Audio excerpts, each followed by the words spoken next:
Hi, welcome to GladyTechFix. My name is Felicia. In today's video, I'll be sharing with you on how to follow someone on Gemgala.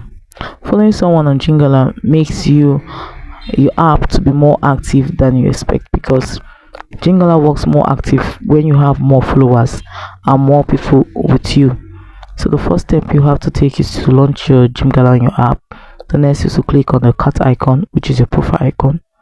So right here you're going to see an image that shows you number of people that have withdrawn in a particular minute. You just click on it.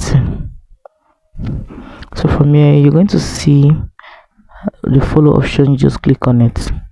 So if you want to send message to this person or gift or video call, you can just do that here, and you can even see the person's level, top fans and charm level. So guys, that's it on how to follow someone on Gemgala. If this video was helpful, please do well to follow GladyTechFix for more fun tricks that make money. Thanks for watching.